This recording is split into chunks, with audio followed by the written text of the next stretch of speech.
I'm Rita Callahan. I'm 55 years old, and I've spent the last 22 years of my life sacrificing everything for my daughter, Harper. I worked double shifts as a nurse at Denver General Hospital, my hands permanently smelling like antiseptic, my back aching from lifting patients twice my size, so she could have the life I never did. When her father walked out on us when she was 3, leaving nothing but unpaid bills and a forwarded address in Phoenix, I didn't fall apart. I became everything she needed: mother, father, provider, protector. I paid for her apartment near the University of Colorado Boulder campus, a beautiful 2-bedroom with floor-to-ceiling windows framing the Flatirons like a postcard. I furnished it myself, driving to IKEA on my day off, assembling everything with an Allen wrench and YouTube tutorials. I paid her rent, her utilities, her groceries. I gave her a credit card with my name on it so she'd never have to choose between textbooks and dinner. Every paycheck, every overtime hour, every missed holiday, it was all for her. May 10th, 2025, the night before Harper's graduation. I finished a 12-hour shift and drove 40 minutes to Boulder because she'd invited me to her pre-graduation celebration. I was exhausted, still in my scrubs, but I went because she asked me to, because I wanted to be part of her life. I walked into her apartment, packed with 20-somethings I'd never met, red Solo cups everywhere, music pounding through the walls. I saw Harper on the balcony laughing with her friends under string lights and the Colorado night sky. She looked so happy, so free. I smiled and started walking toward her. Then she saw me. Her face changed.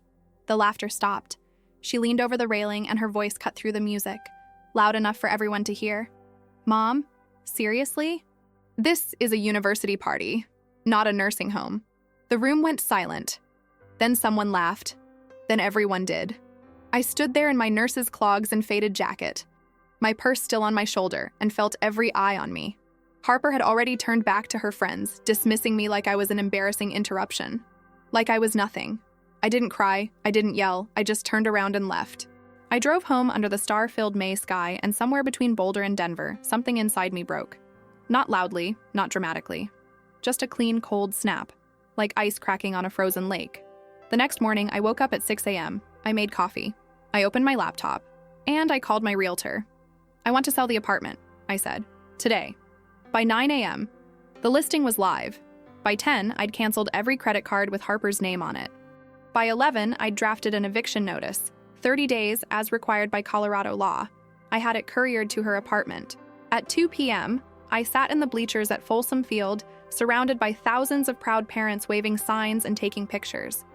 I watched Harper walk across the stage in her black gown, watched her pull out her phone and read the notification, watched her face go white, watched her hands start to shake as she realized what I'd done. She scanned the crowd, looking for me, panic written across her face. I stood up, walked down the bleachers, and left before they called her name. She called me 17 times that night. I didn't answer. She showed up at my house the next morning, pounding on the door, begging me to talk to her. I watched through the window and said nothing, because for the first time in 22 years, I realized something. Love isn't supposed to make you disappear. And I had disappeared. Into her needs, her dreams, her life, until there was nothing left of me but a woman who worked herself to exhaustion and got laughed at for it. Harper lost everything.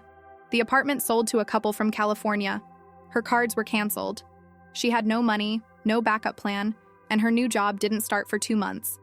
I watched her world collapse from a distance, and I told myself she deserved it, that this was the lesson she needed to learn. But 3 weeks later, I saw her at the grocery store. She looked thin, exhausted, buying nothing but ramen and peanut butter. Then her former roommate called me and told me the truth. Harper was living in her car, sleeping in the back seat behind her old apartment building, showering at the gym, going to her new job every day and pretending everything was fine because she was too proud or too scared to ask for help. My daughter was homeless because of me. I had 2 choices. Let her keep suffering to prove my point, or swallow my pride and admit that maybe I'd gone too far. That maybe teaching her a lesson and destroying her life weren't the same thing. This is the story of what happened when I drove to Boulder at 10 p.m. on the 4th of July and found her sleeping in her car. This is the story of the fight we had in that parking lot. The things we said that we couldn't take back. The truths we finally admitted. The forgiveness we both desperately needed. This is the story of how we lost each other. And how we fought like hell to find our way back. Because sometimes the people who hurt us the most are the ones we love the most. And sometimes the only way to save a relationship is to let it break completely, and then decide if it's worth putting back together. I'm Rita Callahan, and this is the story of the worst thing I ever did to my daughter, and the best thing that came from it. I grew up in a house where love was measured in casseroles and clean laundry. My mother never said "I love you," but she ironed my school uniforms every Sunday night and packed my lunch with little notes on napkins. "Have a good day, Ritzy," written in her looping cursive. My father worked at the Coors plant in Golden, came home smelling like hops and exhaustion, and fell asleep in his recliner with the Broncos game on. We weren't rich, we weren't poor. We were solid, steady, the kind of middle class that doesn't make headlines but keeps the world turning. I learned early that if you wanted something, you worked for it. No one was going to hand you anything. So when I got pregnant at 33, after a whirlwind romance with a man named Derek who sold insurance and had a smile that could light up a room, I didn't panic. I planned. We got married at the courthouse, moved into a rental house in Park Hill, and I kept working at Denver General, where I'd been a nurse for 7 years. When Harper was born on a snowy February morning, Derek held her like she was made of glass and promised me he'd never leave. He left when she was 3. No big fight. No affair. Just a note on the kitchen counter that said, "I can't do this anymore. I'm sorry." He moved to Phoenix, sent child support checks for 6 months, then stopped. I called. He didn't answer. I hired a lawyer. It cost more than it was worth. Eventually, I just let it go. Because Harper needed me and I didn't have time to chase ghosts. So I became everything. Mother, father, provider, protector. I worked day shifts, night shifts, doubles when they needed me. I learned to braid hair from a YouTube video and burned 3 pans of mac and cheese before I figured out you're supposed to stir it. I drove Harper to dance classes in my scrubs because I didn't have time to change. Sat in the waiting room grading medication charts while other moms chatted about book clubs and weekend brunches. I didn't fit in. I didn't care. Harper was thriving, and that was all that mattered. She was a good kid. Smart, funny, a little stubborn. But aren't all kids? She brought home straight A's and hand-drawn Mother's Day cards that said, "You're the best mom in the world." I kept every single one in a shoebox under my bed. When she started high school, she joined the debate team, got elected class treasurer, and told me she wanted to study marketing in college. "I want to work for a big company, Mom, like Nike or Apple. I want to make campaigns that people remember." I didn't know anything about marketing, but I knew how to support a dream, so I saved. Every spare dollar went into a college fund. I stopped eating out, stopped buying new clothes, drove my 2008 Honda Civic until the check engine light became a permanent fixture. When Harper got her acceptance letter from CU Boulder, I cried in the Safeway parking lot, right there between the shopping carts and the recycling bins. A woman asked if I was okay. I just nodded and said, "My daughter's going to college." The scholarship covered half. I covered the rest. And when Harper said she didn't want to live in the dorms, that she wanted her own space, a place where she could focus, I didn't hesitate. I found the apartment on Craigslist. 2 bedrooms, hardwood floors, a balcony with a view of the Flatirons. It was more than I could afford, but I made it work. I picked up extra shifts, sold my mother's old china set, and signed the lease. I'll never forget the day I handed Harper the keys. We were standing in the empty living room, sunlight streaming through the windows, and she threw her arms around me. "Mom, this is perfect. Thank you. I'm going to make you so proud." "You already do," I said. And I meant it. The first year of college, Harper came home every few weeks. We'd have dinner at the Little Thai place on Colfax Avenue, the one with the faded Christmas lights year-round, and the owner who knew my order by heart. Harper would tell me about her classes, her professors, the friends she was making. She seemed happy, busy, but happy. I didn't mind that she called less, texted less. She was building her own life. That's what kids are supposed to do. By sophomore year, the visits stopped. She was always too busy. Group projects, internships, parties. I told myself it was normal. She was 20. She had her own world now. But I'd be lying if I said it didn't sting a little. Scrolling through Instagram and seeing photos of her at football games, at brunches, at mountain hikes with people I'd never met. I wasn't in any of those pictures. I wasn't part of that life. Still, I kept paying. Rent, utilities, the credit card bills that showed charges from Target, Starbucks, Uber Eats. I didn't ask questions. I just paid. Because that's what mothers do, right? We give and we don't expect anything back. Junior year, Harper got an internship with a marketing firm in downtown Denver. She was so excited she called me from the parking lot after her first day, talking a mile a minute about campaigns and client pitches, and some guy named Brad who was super inspiring. I was in the middle of a shift, but I stepped into the supply closet just to hear her voice. "That's amazing, honey. I'm so proud of you." "Thanks, Mom. I couldn't have done this without you."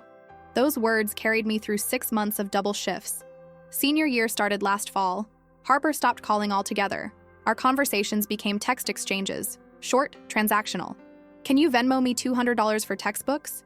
Card got declined. Can you fix it?" I always said yes. I always fixed it. Because I thought, once she graduates, once she gets a real job, things will be different. She'll see how hard I worked. She'll understand. And then came May 10th. I remember every detail of that night. I'd just finished a 12-hour shift in the ICU, a rough one, the kind where you lose a patient and spend your break crying in the bathroom because you can't do it in front of their family. I was exhausted, the kind of tired that settles into your bones. But Harper had texted me that morning, "Pre-grad party at my place tonight. You should come." I hadn't seen her in 2 months, so I went.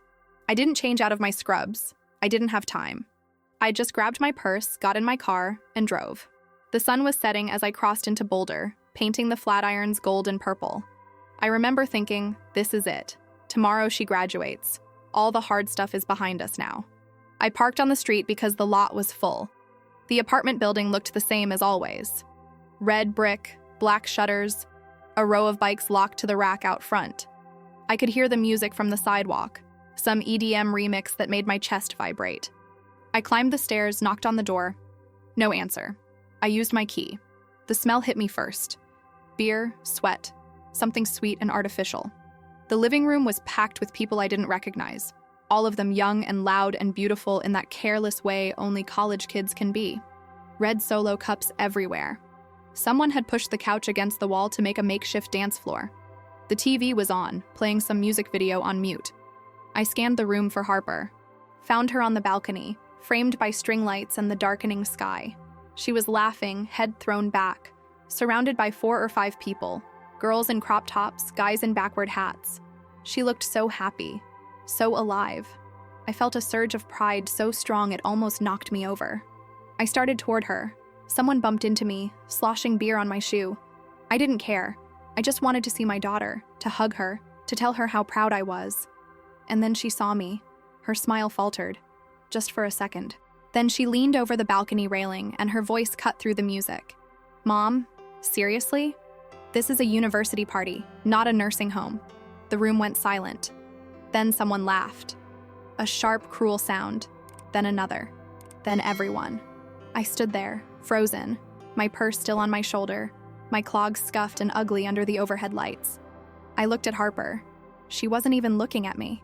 She'd already turned back to her friends, waving a hand like I was a fly she'd swatted away. I felt my face go hot. My throat tightened, but I didn't cry. I didn't yell. I just turned around, walked through the crowd. No one moved out of my way, and left.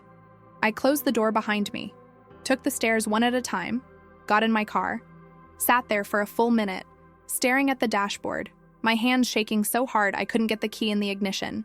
And then I drove home. I didn't cry on the drive. I didn't scream. I just drove, the highway stretching out in front of me, the mountains black shapes against the night sky. Somewhere past Broomfield, I felt it.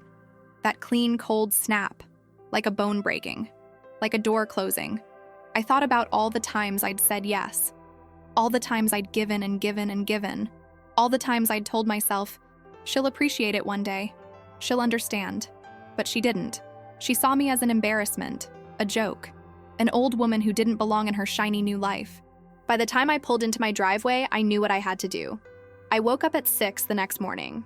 The house was quiet, it's always quiet, and I made coffee in the old Mr. Coffee machine I've had since Harper was a baby. I sat at the kitchen table, opened my laptop, and pulled up my contacts. Found Diane, my realtor, sent her an email. "Need to sell the Boulder apartment. ASAP. Call me." She called at 7:30. "Rita, everything okay? I want to list it today." "Today? But..." "Today, Diane." There was a pause. Then, "Okay, I'll draw up the paperwork." By 9 a.m., the apartment was listed. By 10, I'd logged into my bank account and canceled every credit card with Harper's name on it. The joint checking account, the gas card, the Amazon account, all of it, gone. It felt like peeling off a Band-Aid, painful, but necessary. Then I called my lawyer, a woman named Monica, who'd helped me with the divorce paperwork 20 years ago. I need to evict someone from a property I own. Who? My daughter. Silence. Then, Rita, are you sure about this? I've never been more sure of anything in my life. By 11, the eviction notice was drafted. 30 days, as required by Colorado law. I had it couriered to Harper's apartment. I imagined her opening it, reading it, realizing what she'd done. And I felt nothing. No guilt. No regret. Just a quiet, cold certainty.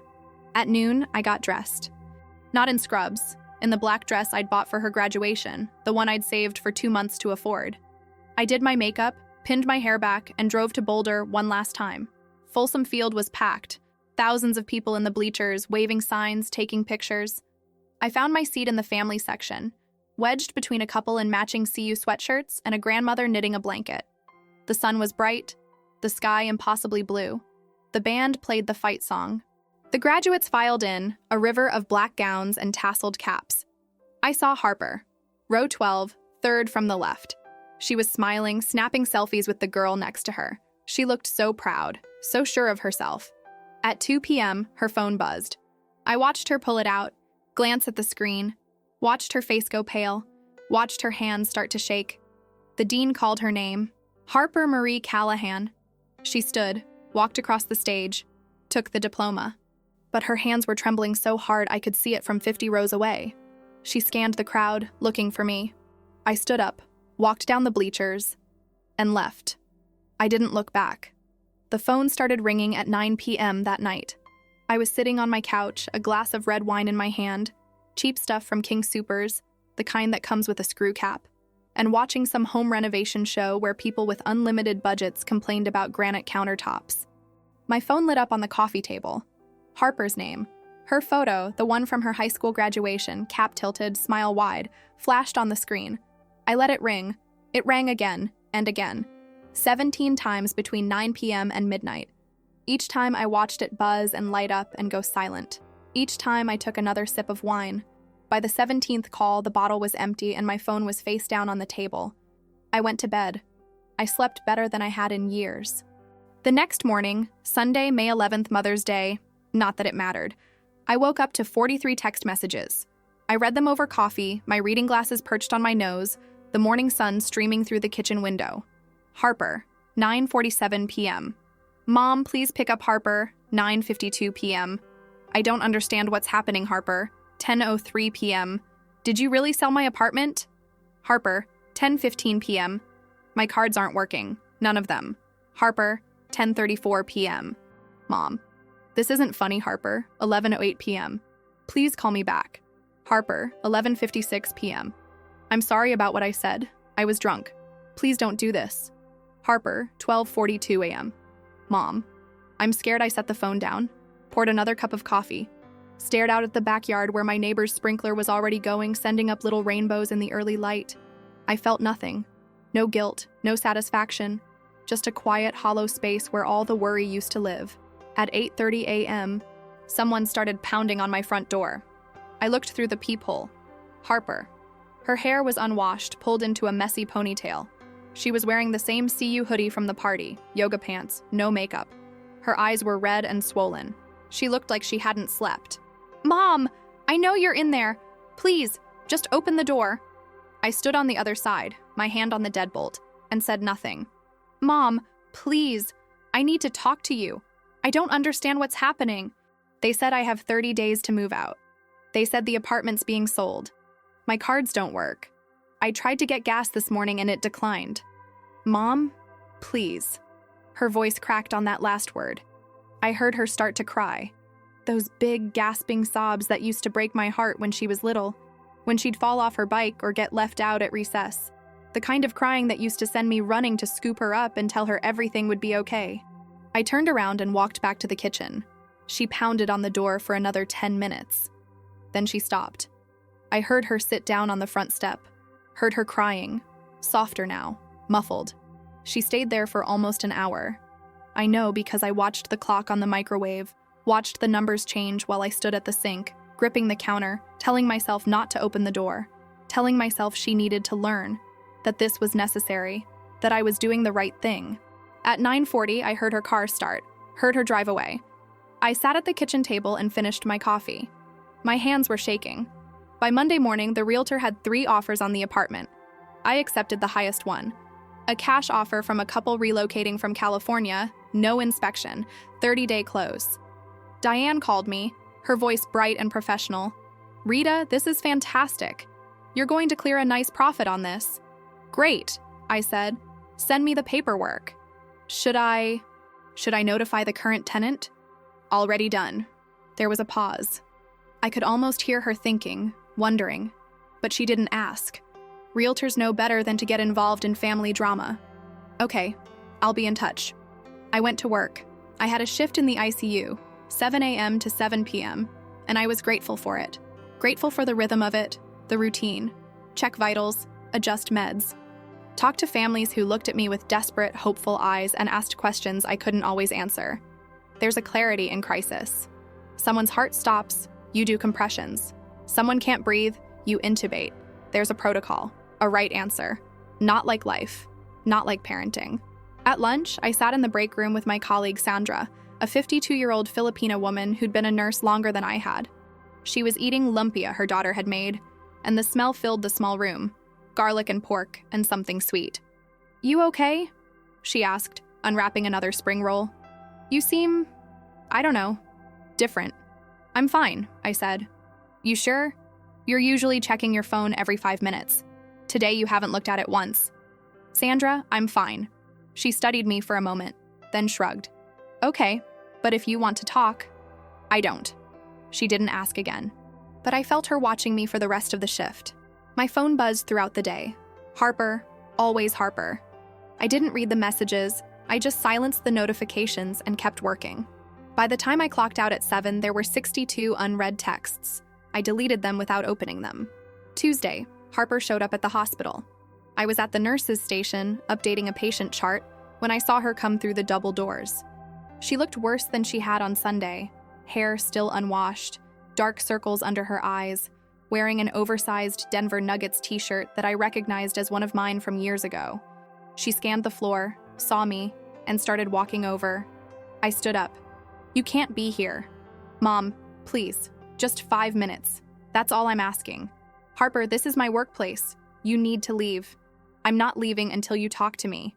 Her voice was loud enough that a few people turned to look. A patient's family member peeked out of a room. Sandra at the desk beside me raised her eyebrows. Dr. Patel, walking past with a chart, slowed down, concerned. I felt my jaw tighten, felt heat rising up my neck. Fine. Not here. Outside. We walked to the staff exit, a side door that opened onto a small courtyard with a few benches and a dying maple tree. The air smelled like diesel from the loading dock and something vaguely medical, antiseptic mixed with summer heat.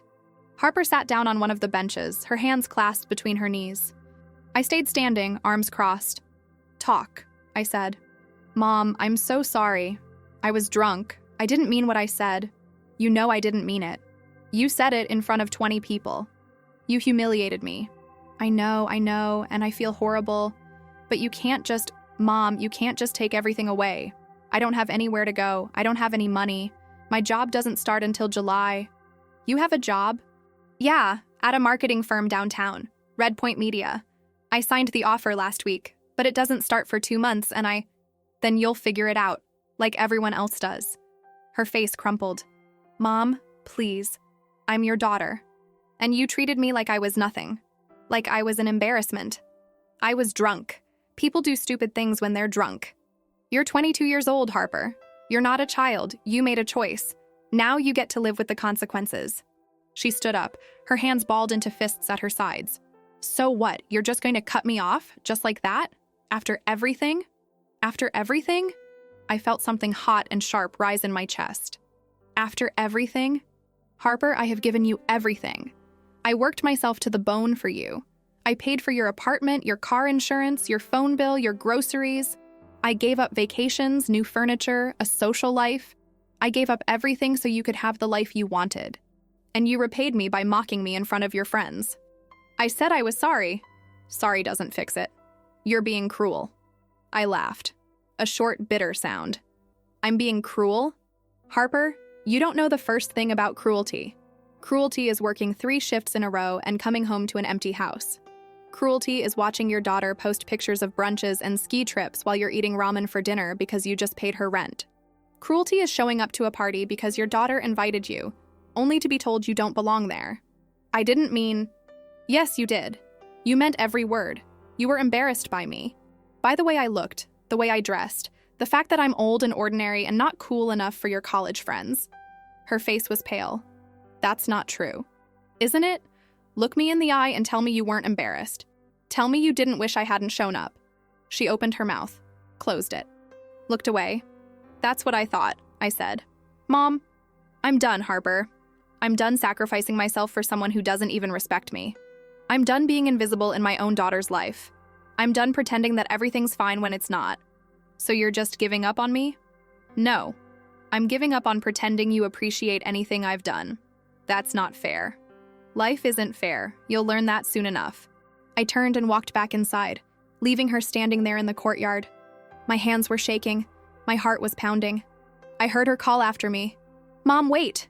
But I didn't stop. I pushed through the door, let it swing shut behind me, and walked straight to the bathroom, locked myself in a stall, sat down on the closed toilet lid, and pressed my palms against my eyes. I didn't cry, but I wanted to. Wednesday, I got a call from Harper's roommate, a girl named Becca, who I'd met maybe twice.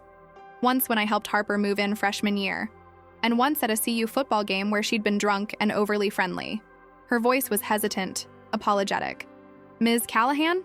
Hi, this is Becca, Harper's roommate? I know who you are. Right. So, Harper asked me to call you. She's kind of a mess right now. She's been crying a lot, and she's not eating, and I'm worried about her. She said you sold the apartment and canceled her cards. I wanted to check if that was true because it seems really extreme. I closed my eyes, took a breath. It's true. Oh, okay. Well, she's really upset. Like, really upset. And I don't know what to do. I thought maybe if I called you... Becca, I appreciate your concern, but this is between me and my daughter. But she doesn't have anywhere to go. The eviction notice said 30 days, and she doesn't have money for a deposit on a new place, and her job doesn't start until July, and then she'll figure it out. She's an adult. Ms. Callahan, with all due respect, I don't think you understand how hard this is for her. She's been sleeping on my couch for 3 days. She barely eats. She just sits there staring at her phone, waiting for you to call. Becca, do you know what she said to me at that party? Silence. She called me old. She mocked me in front of all of you, told me I didn't belong, and none of you said a word. So forgive me if I don't have a lot of sympathy right now. I didn't know it was that bad. Now you do. I hung up. Sat there on my couch, phone in my lap, staring at the wall. I thought about Harper on Becca's couch. Thought about her staring at her phone, waiting for me. I didn't call. By Thursday, the story had spread. I started getting calls and texts from people I barely knew. Harper's high school friends, distant cousins, even my ex-sister-in-law, who I hadn't spoken to in a decade. Everyone had an opinion. Jenna, Harper's friend. Ms. C, I heard what happened. Harper's devastated. Maybe you should give her another chance. Cousin Michelle. Rita, I don't know what's going on, but family is family. You can't just abandon her. Ex-Sil. Karen, I always knew you were cold. This proves it. Harper's high school teacher, Ms. Callahan. I heard Harper is going through a difficult time. She was such a bright student. I hope you two can work things out. Random acquaintance from church. Rita, I heard about your situation. Praying for you both. I blocked most of them. The ones I didn't block, I ignored. What did they know? They didn't know what it felt like to give everything and get nothing back. They didn't know what it felt like to be laughed at by your own child. The only person I didn't block was Sandra. She cornered me in the break room on Friday, sat down across from me with her arms folded. Okay, talk. There's nothing to talk about. Rita, you've been walking around like a ghost all week. You're not eating, you're not sleeping. I saw you standing in the supply closet yesterday just staring at the wall. And now I'm hearing rumors that you kicked your daughter out of her apartment? It's my apartment. And yes, why? So I told her. The whole story. The party, the humiliation, the decision I'd made. Sandra listened without interrupting, her face unreadable. When I finished, she was quiet for a long time. Well, I said, go ahead. Tell me I'm a terrible mother. I'm not going to tell you that. I looked at her surprised. But I will tell you this, Sandra said. What you did. It's not wrong, but it's not going to fix anything either. I don't want to fix anything. I want her to understand. She's 22, Rita. She's not going to understand. Not yet. Maybe not for years. Hell, I didn't understand what my mother went through until I had my own kids. And by then it was too late. She'd already passed. I felt something twist in my chest. You know what I think? Sandra continued. I think you're hurt. And you have every right to be. But hurt people hurt people. And if you're not careful, you're going to lose her forever. Maybe I already have. Do you really believe that? I didn't answer. Sandra leaned forward. Let me tell you a story. When my daughter was 17, she told me she hated me, said I was ruining her life because I wouldn't let her go to some party. She screamed at me, called me controlling, said she couldn't wait to leave. And you know what I did? I went to my room and cried for 2 hours. I thought, how could she say that? After everything I've done for her. But then my husband, God rest his soul, he came in and said, she's a kid. Kids say stupid things. It doesn't mean she doesn't love you. And he was right. She apologized the next day.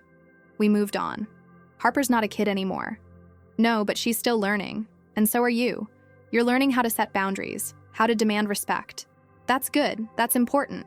But don't confuse teaching her a lesson with punishing her forever. I'm not punishing her forever. I'm just making her understand. And when she understands, then what? I didn't have an answer for that. Saturday, I woke up to an email from Harper. The subject line was empty. The message was long, rambling, desperate, full of typos and run-on sentences. I read it standing in my kitchen, the coffee pot burbling behind me, morning light slanting through the window. Mom, I don't even know where to start. I've been trying to call you, to text you, to get you to talk to me, and you won't. You won't even look at me. And I get it. I know I messed up. I know what I said was horrible. But Mom, you're destroying my life. The apartment is being sold. I have to be out in 3 weeks. I don't have any money. I don't have anywhere to go.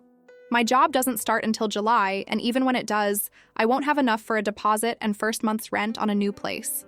I've been applying to apartments, but no one will rent to me because I don't have income yet, and my credit score isn't good enough. I asked Becca if I could stay with her, but her lease is up in June and she's moving back to California. I asked my friend Megan, but she's living with her parents and they don't have room. I asked everyone I know and no one can help me. I've been sleeping on Becca's couch. I haven't eaten anything but ramen and peanut butter for 3 days because I can't afford anything else. I tried to get a credit card, but I got denied. I tried to get a loan, but I got denied.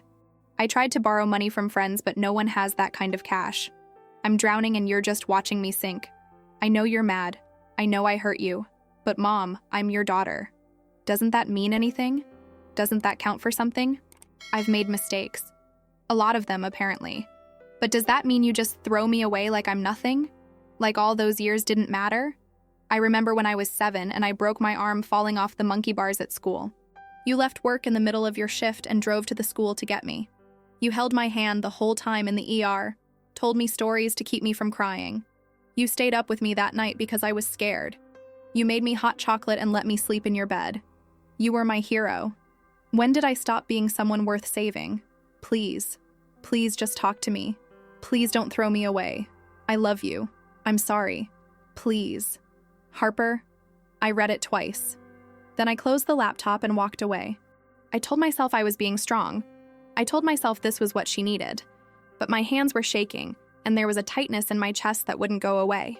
I spent the rest of the day cleaning, scrubbed the kitchen floor, organized the linen closet, vacuumed every room twice. Anything to keep my hands busy, my mind occupied. But I kept seeing that line. When did I stop being someone worth saving? At 7 p.m., I poured myself a glass of wine and sat on the back porch. My neighbor, Mrs. Chen, was watering her garden and she waved at me. I waved back. Everything looked so normal. The sky was turning pink and orange. A dog barked in the distance. Someone was grilling, the smell of charcoal and meat drifting over the fence. I thought about Harper at 7 years old, her arm in a cast, her face pressed against my shoulder. I thought about all the times she'd needed me and I'd been there. Every scraped knee, every bad dream, every heartbreak. I'd been there. But I wasn't there now.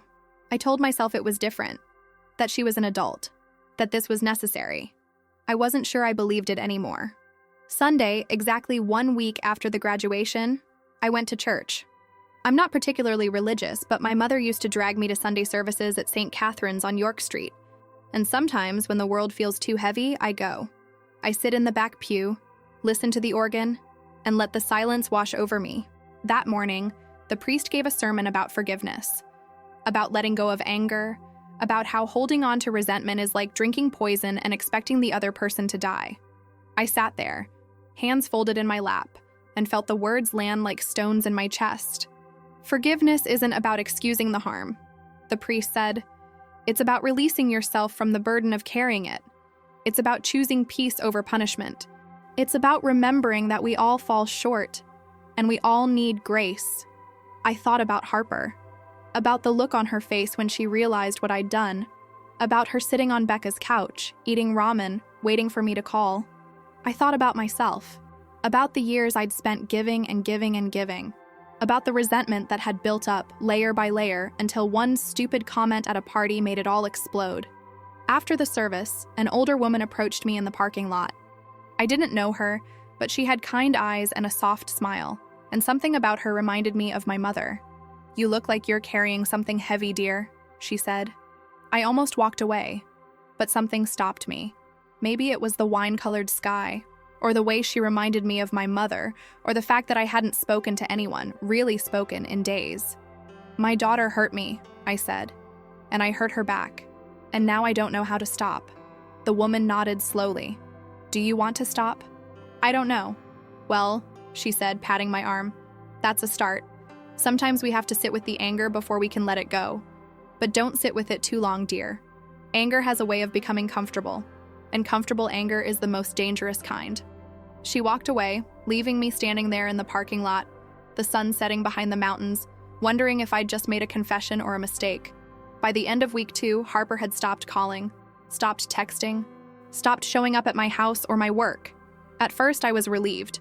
The constant notifications, the voicemails I didn't listen to, the sight of her car in my driveway, all of it was exhausting. The silence felt like relief. Then it felt like suspicion. Why had she stopped? What was she doing? Then, and I hated myself for it, it felt like worry. I told myself I didn't care. I told myself she was fine, that she was an adult, that she'd figure it out. But late at night, when the house was dark and quiet, I'd lie awake and wonder, where is she sleeping? Is she eating? Is she safe? Has she given up on me? Has she stopped caring? And then worse, have I stopped caring? I didn't reach out. I didn't check. I just lay there, staring at the ceiling, feeling the weight of my own stubbornness pressing down on my chest like a boulder. On day 13, I almost called her. I sat on my bed at 2 a.m., phone in my hand, her number on the screen. My thumb hovered over the call button. I imagined her voice, sleepy and confused. I imagined saying, "I'm sorry, come home." I imagined her crying, relieved, saying, "Thank you, Mom. Thank you." I put the phone down. On day 15, I got a call from Diane. "Rita, the buyers want to do a final walkthrough before closing. Is the tenant still in the apartment?" "I don't know." "You don't know?" "I haven't spoken to her." Another pause. "Well, the walkthrough is scheduled for Thursday at 10 a.m. If she's still there, she'll need to be out by then, or at least have her things packed. Can you make sure that happens?" "I'll handle it," I said, though I had no idea how. I didn't call Harper. I didn't text. I just let the days pass, each one heavier than the last. Thursday came. I woke up early, made coffee, got dressed. I looked at myself in the mirror, gray roots showing, lines around my eyes, the exhaustion etched into every feature. I looked old. Harper was right about that at least. I drove to Boulder for the first time since graduation day. It felt strange, making that drive without a reason, without Harper on the other end. The mountains looked the same, ancient and indifferent. The Pearl Street Mall was bustling with summer tourists, college kids with nothing to do, families eating ice cream on benches, The CU campus was quiet, students gone for the summer, the buildings empty and waiting. I parked in front of the apartment building, sat in my car for 5 minutes, hands on the steering wheel, heart pounding. I didn't know what I'd find. Part of me hoped she'd still be there. Part of me hoped she wouldn't. I got out, climbed the stairs. Each step felt heavier than the last. I reached the door, number 304, the brass number slightly crooked, and stood there, key in my hand. I knocked first. No answer. I waited. Still nothing. I unlocked the door and pushed it open. The apartment was empty. Not just empty of people. Empty of everything. The furniture I'd bought, the couch, the dining table, the bed frame, all gone. The dishes, the rugs, the lamps, the pictures on the walls, all gone. The kitchen was bare, the bathroom stripped clean. Even the curtains were missing. It looked like no one had ever lived there. I stood in the middle of the living room, turning in a slow circle, and felt something crack inside me. Not anger, not relief, just a deep, aching sadness. She was gone, and I didn't know where. I walked through the empty rooms, my footsteps echoing. In the bedroom, there was a single piece of paper on the floor, folded in half. I picked it up, opened it. Mom, I'm gone. I don't know where yet, but I'll figure it out. I always do. I hope you're happy. H. I folded the note and put it in my pocket. Stood there in the empty apartment, sunlight streaming through the bare windows, and for the first time in 2 weeks, I cried. I stood in that empty apartment for 20 minutes, maybe longer. Time felt strange, elastic. The sunlight moved across the bare floor, highlighting dust particles floating in the air. I could hear traffic outside, someone's music playing faintly through the walls, the normal sounds of life continuing while mine felt suspended. I read Harper's note 3 more times. I hope you're happy. 4 words. So much bitterness packed into 4 words. Was I happy? I didn't feel happy. I felt hollow. Victorious, maybe, in some cold, Pyrrhic way. I'd made my point. I'd taught her a lesson. I'd shown her that actions have consequences, that you can't just treat people like garbage and expect them to keep supporting you. But standing there in that empty apartment, looking at the rectangle of clean floor where her bed used to be, I didn't feel like I'd won anything. I folded the note carefully and put it in my pocket, left the apartment, locked the door behind me. Met Diane and the buyers in the parking lot, a young couple from San Francisco, all smiles and excitement, talking about how they couldn't wait to move to Colorado, to be near the mountains. They asked me if I'd enjoyed living there. I told them it was my daughter's place. They said that was nice, that it must be hard to see her move on. I said yes. I said it was very hard. I drove home in silence. No radio, no podcasts, just the sound of the highway and my own breathing. The apartment sold.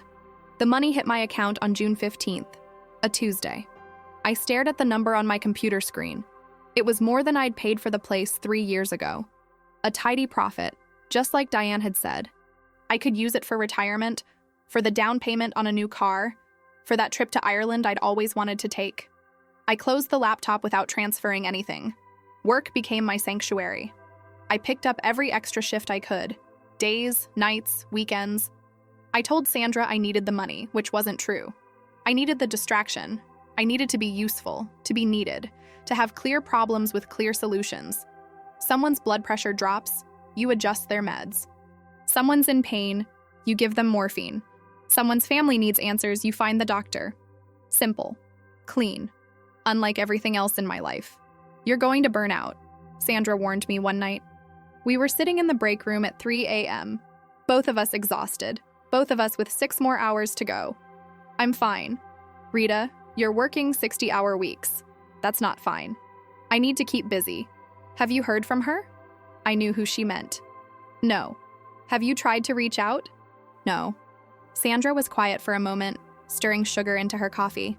You know, my daughter and I didn't speak for almost a year once, after she got married. I didn't approve of her husband. Thought he was lazy, thought she could do better. I told her so. She told me to mind my own business. We both said things we shouldn't have, and then we just stopped talking.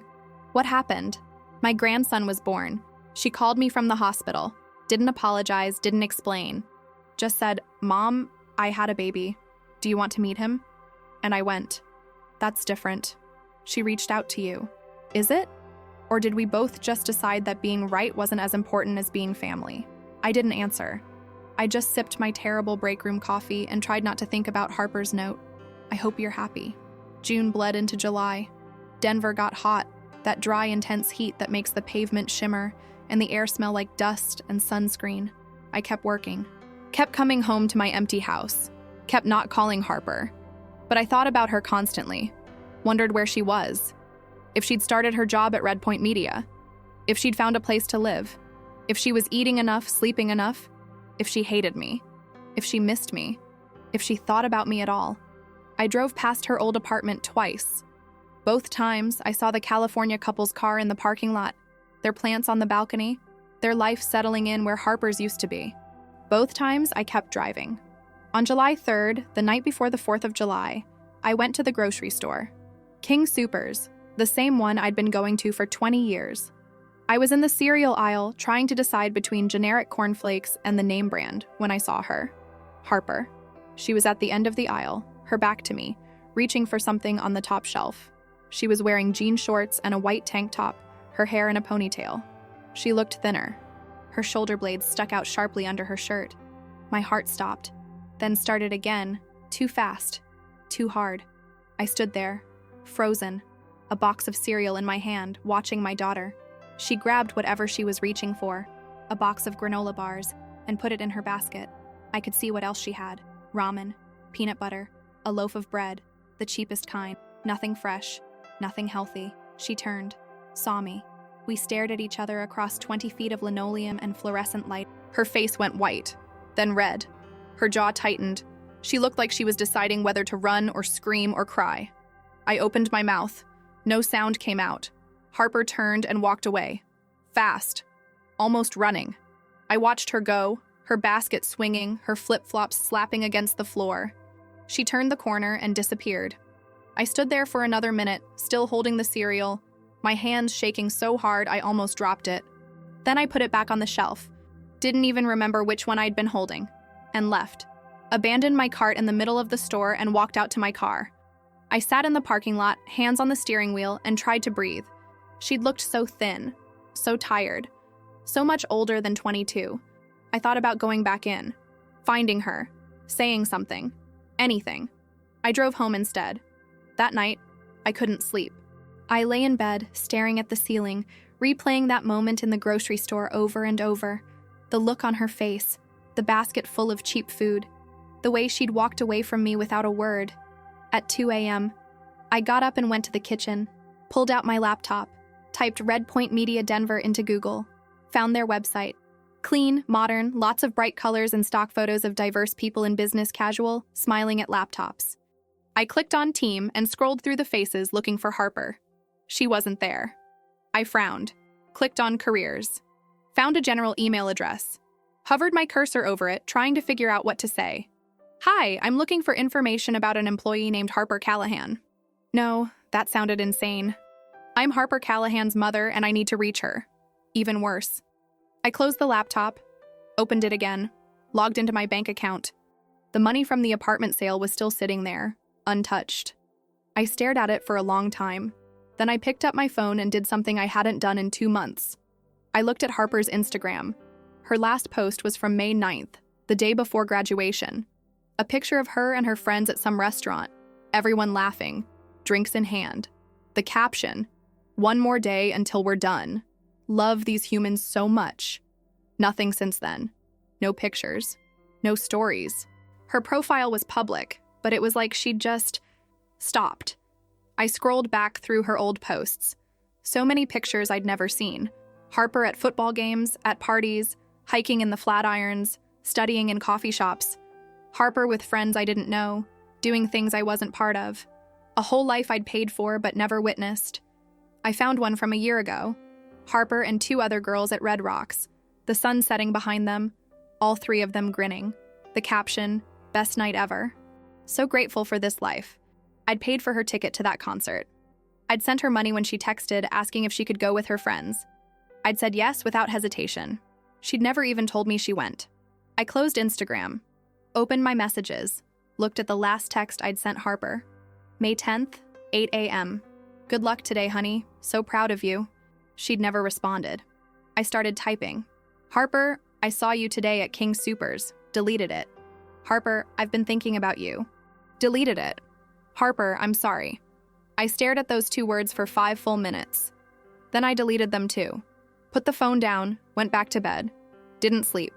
July 4th, Independence Day. The neighborhood was full of families grilling in their backyards, kids running through sprinklers, the pop and crackle of fireworks starting before it was even dark. Mrs. Chen invited me to her annual barbecue. I told her I wasn't feeling well. It wasn't a lie. I spent the day cleaning. Scrubbed the bathroom, reorganized the pantry, weeded the garden. At 7 p.m., I poured myself a glass of wine and sat on the back porch, watching the sky turn purple and orange. The fireworks started around 8:30, bursts of color and sound from City Park, the professional show. Then the amateur stuff from the neighborhood, whistling and booming in every direction. I thought about the 4th of July when Harper was 10. We'd gone to City Park, spread out a blanket, eaten fried chicken and watermelon. Harper had been so excited, bouncing up and down every time a firework exploded, pointing at the sky and yelling, "Did you see that one, Mom? Did you see it?" I'd spent half the show watching her instead of the fireworks, because her joy was better than any display. When had that changed? When had she stopped wanting to spend time with me? Or when had I stopped noticing that she didn't? My phone rang. I looked at the screen, expecting Sandra or a telemarketer. It was a number I didn't recognize. Denver area code. I answered. "Hello? Ms. Callahan?" A woman's voice, young, hesitant. "Yes? Hi, this is Becca, Harper's roommate. We talked a few weeks ago?" My chest tightened. "I remember." "Okay, so I'm really sorry to bother you, and Harper doesn't know I'm calling, but I'm worried about her." "Why? What's wrong?" "She's living in her car." The world tilted. "What?" "She's been living in her car for like 3 weeks now. She parks it behind our old apartment building, well, your old building, and sleeps in the back seat. She showers at the gym and gets ready for work in the bathroom there. She's not eating enough. She's losing weight, and she won't ask anyone for help because she's too proud or too scared or I don't know what." I couldn't breathe. "Her job, she started last week, at Red Point. She's doing okay, I think, but she won't get paid for another 2 weeks. And even then, it's not enough for a deposit on an apartment. She's trying to save up, but it's going to take months, and I'm worried about her, Ms. Callahan. I know you two are fighting or whatever, but she's your daughter, and she needs help. Why didn't she tell me? Are you serious? You sold her apartment. You cut off all her money. You won't even talk to her. She thinks you hate her." "I don't." My voice cracked. "I don't hate her." "Then maybe you should tell her that." Becca hung up. I sat there, phone in my hand, fireworks exploding overhead, and felt something inside me finally, completely break. Not the cold, clean snap from 2 months ago. This was different. This was hot and jagged and full of shame. Harper was living in her car. My daughter was living in her car because of me. I thought about her in the grocery store, buying ramen and peanut butter. I thought about her sleeping in a parking lot, showering at a gym, going to work every day, and pretending everything was fine. I thought about her too proud to ask for help, too scared, too hurt. I thought about the woman at church. Comfortable anger is the most dangerous kind. I'd been so comfortable in my anger, so righteous, so sure that I was teaching her a lesson, that I was doing the right thing. But what had I actually done? I'd abandoned her. I'd punished her for one stupid, drunk comment by taking away everything she had. I'd left her alone and struggling and scared, and I'd told myself it was her fault, that she deserved it. But she didn't deserve this. Nobody deserved this. I went inside, grabbed my purse, got in my car, drove to Boulder. I knew exactly where she'd be. Behind the apartment building, in the back corner of the lot where the security light didn't quite reach. I pulled in at 9:45 p.m. The fireworks were still going, distant pops and flashes against the dark sky. I saw her car immediately, the same Honda Civic I'd helped her buy 3 years ago, the one with the CU Boulder bumper sticker and the dent in the back fender from when she'd backed into a pole freshman year. It was parked at an angle away from the other cars. The windows were cracked. I could see the outline of someone in the back seat. I parked 2 spaces away, turned off my engine, sat there, hands shaking, heart pounding, no idea what I was going to say. I got out, walked over to her car, tapped on the window. A pause. Then the shape in the back seat moved. A face appeared. Harper, eyes wide, terrified. Then she saw it was me. The fear turned to something else. Anger, pain, exhaustion. She rolled down the window an inch. What do you want? Can I come in? Why? Please, Harper, I just want to talk. You've had 2 months to talk. I know, and I'm sorry. Please, just give me 5 minutes. She stared at me for a long moment. Then she unlocked the door. I opened it. The back seat was makeshift bedroom, a pillow, a blanket, a duffel bag of clothes, a water bottle, a protein bar wrapper. It smelled like sweat and desperation. Harper was wearing an oversized t-shirt and athletic shorts, her hair up in a messy bun.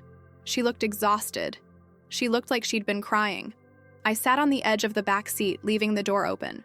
Becca called me. Harper closed her eyes. Of course she did. She's worried about you. I'm fine. You're living in your car. So? Harper, what do you want me to say, Mom? That I'm sorry? I already said that. That I messed up? I know I did. That I shouldn't have said what I said at that party? I know that too. I've known it every single day for the last 2 months. But you don't care. You made that very clear. That's not true. Isn't it? You sold my apartment. You canceled my cards. You won't return my calls. You won't read my texts. You won't even look at me. What am I supposed to think? I was angry. Yeah, I got that. I was hurt. So was I. Harper's voice rose. You're my mom. You're supposed to love me no matter what. You're supposed to forgive me when I screw up, but you just threw me away. Like I was nothing. Like everything we had didn't matter. That's not what I was trying to do. Then what were you trying to do? Teach me a lesson? Congratulations. I learned it.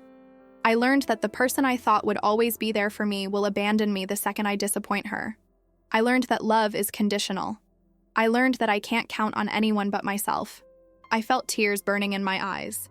Harper, I'm so sorry. Are you? Because you don't look sorry. You look like you still think you were right. I was right to be angry, but I wasn't right to... I gestured at the car, at the blanket, at her. I wasn't right to do this to you. So what now? You're here to rescue me? To swoop in and fix everything and pretend like the last 2 months didn't happen? No, I'm here to tell you that I was wrong, and that I'm sorry, and that if you'll let me, I want to help you. Harper laughed, a bitter, broken sound. I don't want your help. Harper, I don't want your money. I don't want your pity. I don't want anything from you. I'm your mother. You stopped being my mother the second you walked out of my graduation. That hit like a punch to the chest. I felt the air leave my lungs, felt tears spill down my cheeks. That's not fair. Fair? Harper's voice cracked. You want to talk about fair? You know what's not fair? Working 3 days a week at a coffee shop while doing a full course load so you can contribute to your own expenses, only to find out your mom thinks you're spoiled and ungrateful. You know what's not fair? Getting humiliated at your graduation because your mom decided that was the perfect time to teach you a lesson. You know what's not fair?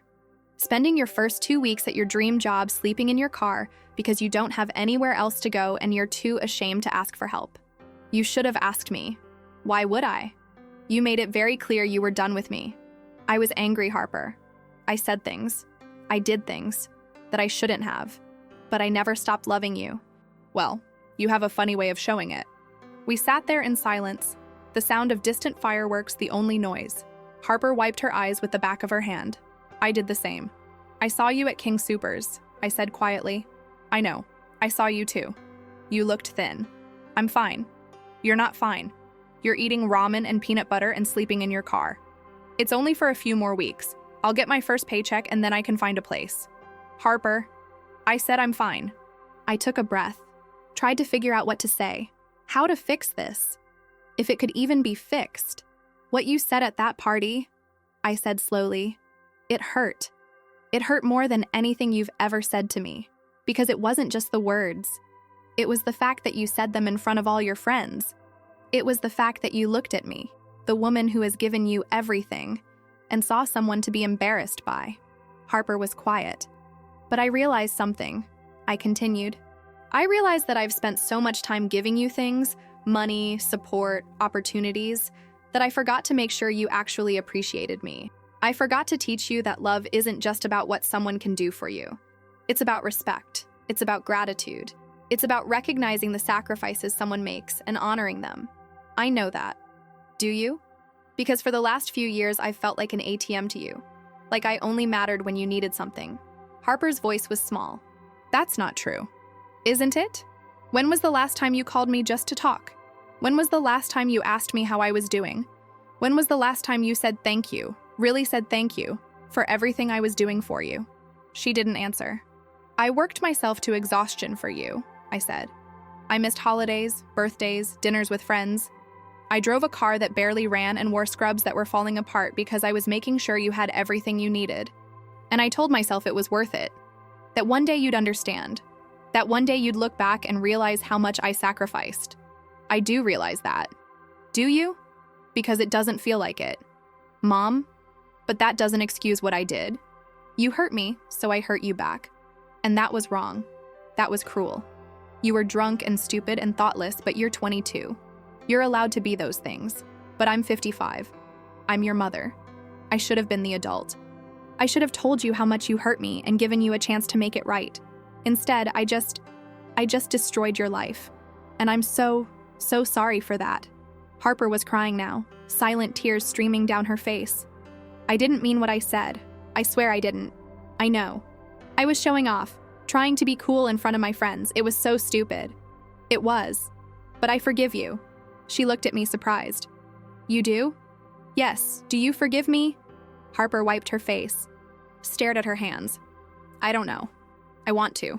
But I'm so angry at you, Mom. I'm so angry at what you did to me. I know. You have every right to be. You're supposed to protect me, not hurt me. I know. I felt so alone. I felt like I had nobody. My own mother didn't want me. I always wanted you, Harper. Always. Even when I was angry. Even when I didn't show it. You're my daughter. You're my whole world. Then why did you do it? Because I forgot that. I forgot that you're more important than my pride. More important than being right. And I'm so sorry. We sat there, both of us crying, both of us exhausted. A firework exploded somewhere close, a shower of gold sparks that lit up the inside of the car for a brief moment. What happens now? Harper asked quietly. That's up to you. I don't want to go back to how things were. I don't want to be the spoiled kid who takes her mom for granted. And I don't want to be the mom who gives and gives without ever expecting anything back.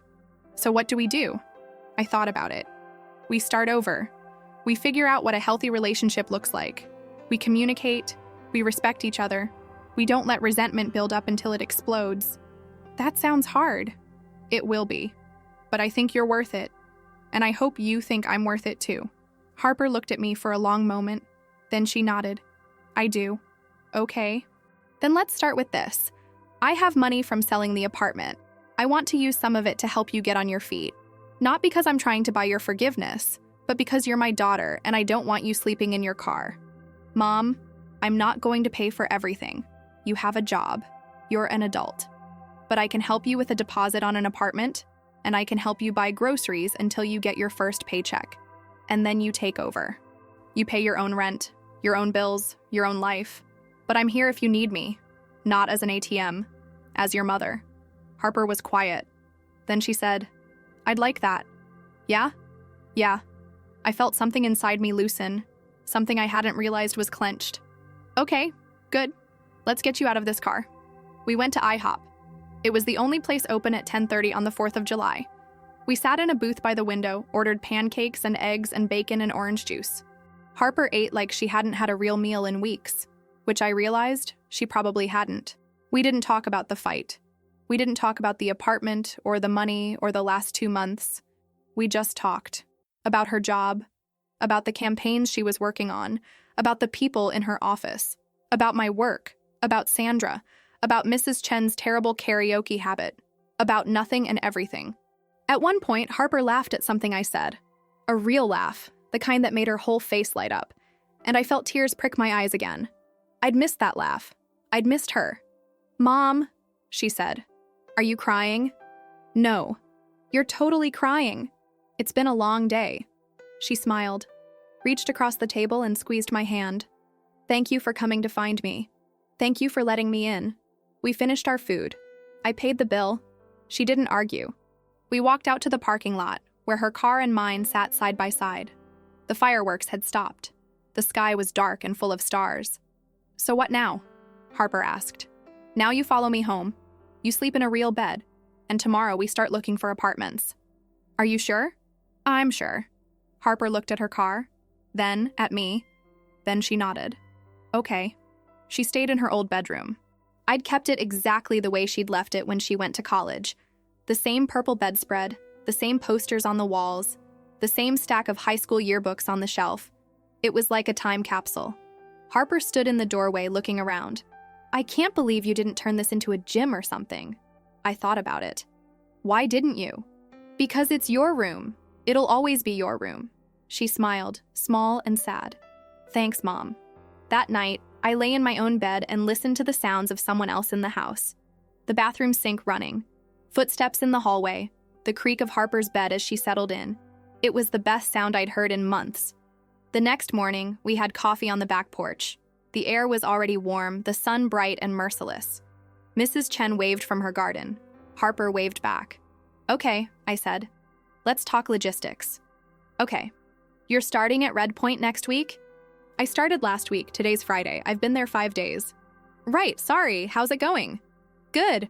Really good, actually. My boss is great, the projects are interesting, and I think I'm actually pretty decent at this." "Of course you are." She smiled. "Thanks, but I don't get paid for another week and a half. And even then, my first paycheck is only going to be like $1,200 after taxes." "What's your rent budget?" "I was hoping to keep it under $1,000, but that's hard in Denver. Everything's so expensive." "We'll find something." "What about roommates?" "I've been looking. There's a girl from work, Simone, who's looking for someone to split a 2-bedroom in Capitol Hill. She seems cool. Reach out to her, see if it's still available." "Okay." We spent the rest of the morning online, looking at apartments, making spreadsheets, calculating budgets. It felt good, productive, normal. At noon, Harper's phone rang. She looked at the screen and her face lit up. "It's Simone. Hold on." She answered. "Hey, yeah, I'm actually with my mom right now looking at places." "Really? That's perfect. Yeah, I can do that. When do you need to know by?" Okay, thanks so much. I'll call you back in an hour." She hung up, grinning. The Capitol Hill place is still available. 2 bedrooms, 1 bath, $900 a month each. She wants to move in August 1st. That's less than a month away. Can you swing it? If you can help me with the deposit and first month's rent, yeah. And then I can pay you back once I'm settled. You don't have to pay me back. Mom, Harper, this is what parents do. We help. You don't owe me. But seriously, consider it a graduation gift. She bit her lip. Are you sure? I'm sure. Okay, thank you. Really. Thank you so much. You're welcome. She called Simone back and told her yes. They made plans to sign the lease the following week. Harper was bouncing in her seat, excited and nervous and so young. I watched her and felt something warm and whole settle in my chest. This was what I'd been missing. This was what mattered. Not the money, not the apartment, not being right, just this. Sitting on my back porch with my daughter, drinking coffee, making plans. Harper stayed with me for 3 weeks. We fell into a routine. She'd wake up early, shower, make coffee. I'd drive her to work on my way to the hospital. She'd take the bus home in the evening. We'd have dinner together. Sometimes I'd cook. Sometimes we'd order takeout. Sometimes she'd make something surprisingly good from a recipe she found online. We talked. Really talked. About her childhood, about the divorce, about all the ways I'd failed her and all the ways she'd failed me, about resentment and expectations, and the difference between helping and enabling. It was hard. There were moments where one of us would get defensive, where old wounds would reopen, but we kept going. We kept trying. One night, about 2 weeks in, we were sitting on the couch watching some terrible reality show when Harper said, "Can I ask you something?" "Of course." "Why did you stay? After Dad left?" I blinked, surprised. "What do you mean?" "I mean, you could have moved back to your parents' house. You could have asked for help, but you didn't. You just stayed here and worked yourself to death. Why?" I thought about it. Because I wanted to give you stability. I wanted you to have a home, a neighborhood, friends. I didn't want your whole world to fall apart just because your dad was an idiot. But your world fell apart. Maybe, but you were worth it. Was I? Always. Harper leaned her head on my shoulder. "I'm sorry I took you for granted. I'm sorry I let you. I love you, Mom." I love you too, baby. We sat there, watching strangers fight over who ate the last of the hummus. And for the first time in years, I felt like maybe everything was going to be okay. August 1st came. Moving day. Harper and Simone's apartment was on the 3rd floor of an old brick building on Corona Street, right in the heart of Capitol Hill. It was small, tiny, really, but it had hardwood floors and big windows and a working dishwasher, which Harper said was basically luxury. I helped her move in. She didn't have much. The furniture from Boulder was long gone, sold to cover expenses she wouldn't talk about. But we went to IKEA and bought her a bed frame, a desk, a lamp. She'd save up for the rest. By 4 p.m., her room was set up. Bed made, clothes unpacked, the few pictures she had hung on the walls. She stood in the doorway looking around and smiled. It's perfect. It's pretty small. It's mine. That makes it perfect. I hugged her. I'm so proud of you. Thanks for helping me, Mom, for everything. That's what mothers do. We ordered pizza. Simone joined us, and the three of us sat on the living room floor, no couch yet, eating pepperoni and laughing about Simone's disastrous first week at Red Point, where she'd accidentally sent an internal memo to a client and nearly got fired. She was funny, sharp, irreverent. I liked her immediately. At 7, I said I should go. Harper walked me to the door. You going to be okay? I asked. Yeah, I think so. Call me if you need anything. I will. I mean it, Harper. Anything. I know, Mom, I will. I hugged her again, held on maybe a little too long. I love you. I love you too. I drove home as the sun set, painting the sky pink and orange and purple. The radio was playing some old country song my father used to like. I sang along, off-key and happy. 3 months later, November, I got a text from Harper. Harper, can you come over for dinner tomorrow? I want to cook for you. Me. You can cook? Harper. Haha. Yes, I can cook. 6 p.m.? Me. I'll be there. I showed up at 6 with a bottle of wine and low expectations. Harper answered the door in an apron, her hair up, flour on her face.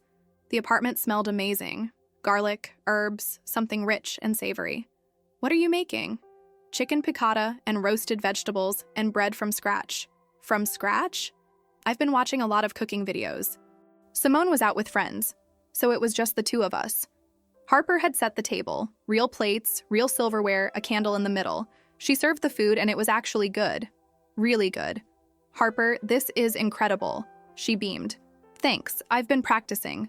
We ate and talked about work, about her campaigns, about a promotion she was hoping for, about my work, about Sandra's new grandbaby, about the trip to Ireland I was finally planning for next spring. After dinner, we sat on her little balcony, barely big enough for 2 chairs, with our wine, watching the traffic on Colfax Avenue. The November air was cold, but not unbearable. Harper had wrapped herself in a blanket. Mom?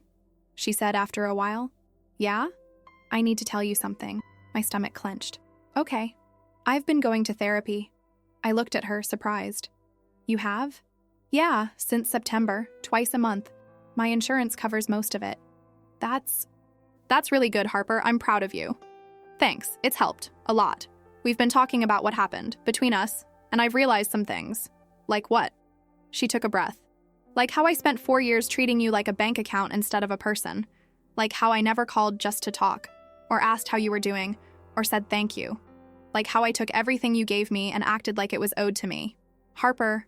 No, let me finish. I was selfish, Mom. I was entitled and ungrateful, and I hurt you.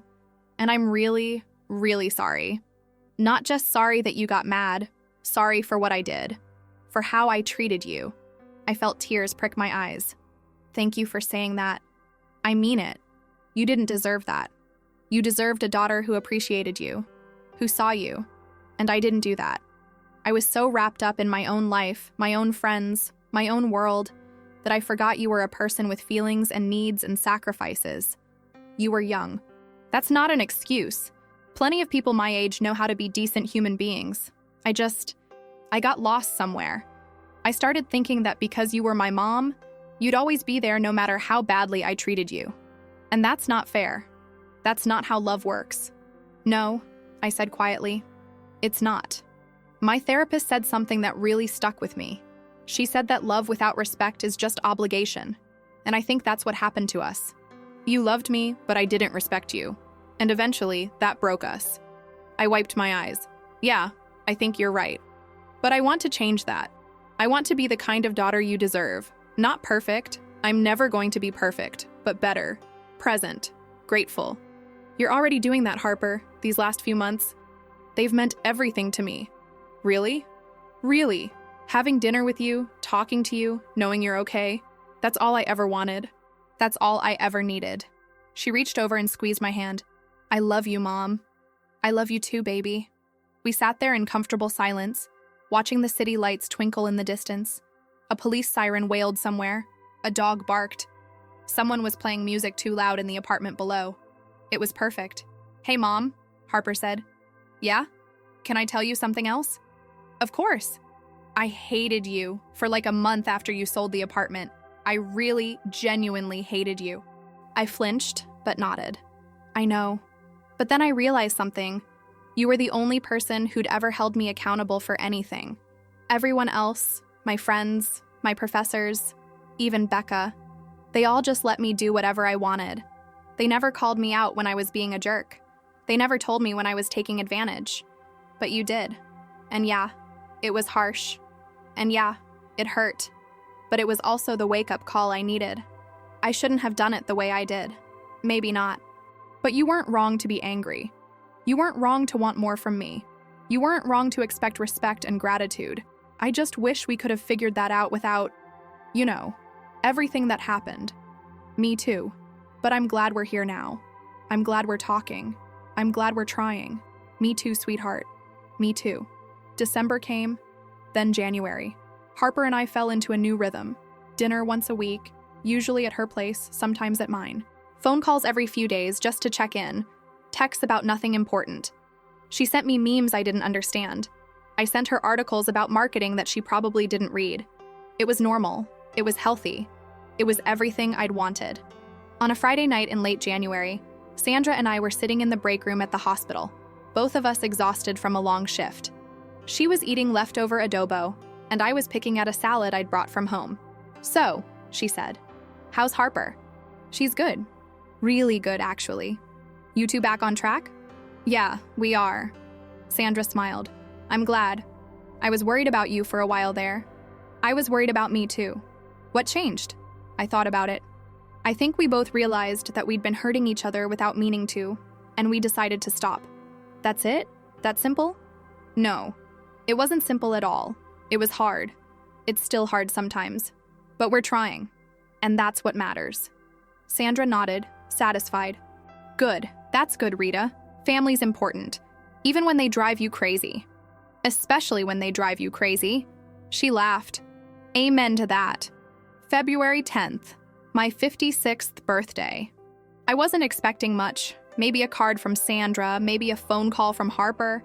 I certainly wasn't expecting to come home from my shift and find her car in my driveway. I walked in through the front door. Harper, what are you doing here? Surprise! She came out of the kitchen grinning. Happy birthday, Mom. What? I made dinner. Well, I tried to make dinner. We'll see how it turns out. I looked past her into the kitchen. There were pots on the stove, something in the oven, the table set with actual placemats, and the nice dishes I only used for holidays. Harper, you didn't have to do this. I wanted to. You've done so much for me. Let me do something for you. She'd made pot roast, the same recipe my mother used to make, the one I'd taught her when she was 12 and wanted to help cook Sunday dinner. It was good. A little dry, but good. We ate and talked and laughed, and when Harper brought out a chocolate cake she'd baked herself, complete with Happy Birthday, Mom written in wobbly frosting letters, I cried. Don't cry, Mom. You're going to make me cry. These are happy tears. I know, but still. After dinner, we sat on the couch, both of us full and sleepy. Harper handed me a card. I opened it. Inside, in her messy handwriting, Mom, I know I can't change the past. I know I hurt you in ways that words can't fix. But I want you to know that every day I'm trying to be better, trying to be the daughter you deserve. Thank you for not giving up on me. Thank you for coming to find me. Thank you for loving me even when I didn't deserve it. You're my hero. You always have been. I love you. Harper. I folded the card carefully and held it against my chest. Thank you, baby. You're welcome. This is the best birthday I've had in years. Good. That was the goal. We sat there in comfortable silence, the TV playing some old movie neither of us was really watching. Harper's head was on my shoulder like it used to be when she was little. I stroked her hair and felt my heart swell with something I couldn't quite name. Gratitude, relief, love, all of it mixed together. Mom? Harper said sleepily. Yeah? I'm glad you're my mom. I'm glad you're my daughter. Even after everything? Especially after everything. She smiled and closed her eyes. Within minutes, she was asleep, her breathing deep and even. I stayed awake, watching her, memorizing this moment, because this right here, was what mattered. Not the apartment, not the money, not who was right or wrong. Just this. Just us. March brought warmer weather and the first hints of spring. The trees on my street started to bud. Mrs. Chen's garden exploded with tulips and daffodils. I started planning my Ireland trip in earnest. Booked flights, reserved hotels, printed out itineraries. Harper got her promotion. Junior marketing strategist with a raise and her own office. She called me from work, squealing into the phone like she was 16 again. Mom, I got it. I actually got it. Of course you did. I'm so proud of you. I couldn't have done it without you. Yes, you could have, but I'm glad I got to help. That weekend, we celebrated at a nice restaurant downtown, the kind with cloth napkins and a sommelier. Harper insisted on paying, even though I knew it would wipe out half her savings. I want to, she said. Let me do this. So I let her. Over dessert, some fancy chocolate thing with gold leaf on top, Harper said, I've been thinking. About what? About Memorial Day weekend. It's coming up. And I was thinking maybe we could take a trip together. Just the two of us. Nothing fancy. Maybe to the mountains. Or that hot springs place near Salida you're always talking about. You want to take a trip with me? Yeah. Why do you sound so surprised? I don't know. I guess I didn't think you'd want to. Mom, I literally just told you I want to. So yes, I want to. I smiled, feeling that warm swell in my chest again. Okay, yeah, let's do it. Really? Really? Harper grinned. Awesome. I'll start looking at places. Memorial Day weekend.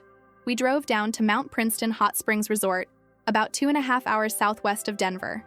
The drive was beautiful, mountains on all sides, the Arkansas River rushing alongside the highway, the sky impossibly blue. We checked into our room, changed into swimsuits, and spent the afternoon soaking in the hot springs. The water was almost too hot, sulfur-scented and healing. We floated on our backs, staring up at the mountains, not talking much, just being. That night, we had dinner at the resort restaurant. Harper ordered a bottle of wine, a nice one, and toasted to new beginnings. To new beginnings, I echoed. We clinked glasses. Mom, Harper said after a moment. Yeah? Do you remember when I was little and we used to go camping? Of course. Up in Rocky Mountain National Park. You hated it. She laughed. I didn't hate it. I just hated sleeping on the ground and peeing in the woods. You made me promise we'd never go again. I did, didn't I? She smiled. I was such a brat. You were a kid. Still, I wish I'd appreciated those trips more. I wish I'd appreciated you more. You were 8. 8-year-olds don't appreciate anything.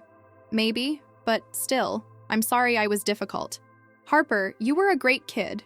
You are a great kid. I wouldn't trade you for anything. Not even for a kid who didn't humiliate you at parties? I laughed. Not even for that. She reached across the table and took my hand. Thank you for forgiving me. Thank you for forgiving me. We're going to be okay, aren't we? Yeah, baby, we're going to be okay. We spent the next day hiking. Nothing too strenuous, just a couple miles up to a waterfall, then back down.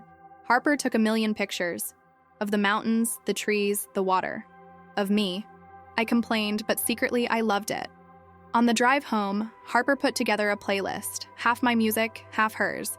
We sang along, badly, windows down, the wind whipping through the car. We stopped at a gas station in Buena Vista and bought terrible coffee and candy bars. We laughed about nothing and everything. And somewhere between the hot springs and home, I realized something. We'd made it. We'd survived the worst fight of our lives and come out the other side stronger. Not perfect. Not without scars, but together. That was enough. 1 year later, May 10th, 2026. I woke up to my phone buzzing. A text from Harper. Harper. 1 year ago today, you sold my apartment and I thought my life was over. My stomach clenched. I stared at the message, unsure how to respond. 3 dots appeared. Then, Harper. Best thing that ever happened to me. I laughed, relief flooding through me. Me. Really? Harper. Really. Taught me how to stand on my own, taught me to appreciate what I have. Taught me that love isn't about money or things. It's about showing up and trying and not giving up on each other. Me. I love you, Harper. Harper. I love you too, Mom. Coffee this week? Me. Always. I put my phone down and lay there for a moment, staring at the ceiling, smiling. The morning sun was streaming through the window, warming my face. I could hear birds outside, Mrs. Chen's sprinkler starting up, the world waking up around me. I thought about where we'd been a year ago, the empty apartment, the note on the floor, the certainty that I'd lost her forever. And I thought about where we were now. Weekly dinners, phone calls, inside jokes, plans for Thanksgiving, for Christmas, for next summer's camping trip. Harper's idea, shockingly. A relationship built on honesty and respect and hard-won forgiveness. It wasn't perfect. We still argued sometimes, still hurt each other's feelings, still had to work at it every single day, but we were trying. And that was everything. I got up, made coffee, sat on my back porch, and watched the sun rise over Denver. My phone buzzed again. Another text from Harper. Harper, P.S. Thank you for not giving up on me, even when I deserved it. I typed back, thank you for not giving up on me, even when I deserved it. 3 dots. Then, Harper, we're pretty great, aren't we? Me, yeah, baby, we really are. I set my phone down, sipped my coffee, and smiled. We were going to be okay. We already were. The end. My daughter humiliated me on the eve of her college graduation and said, "This is a university party, not a nursing home." The next day, I sold the house. She was living in and canceled her cards. She watched her world collapse.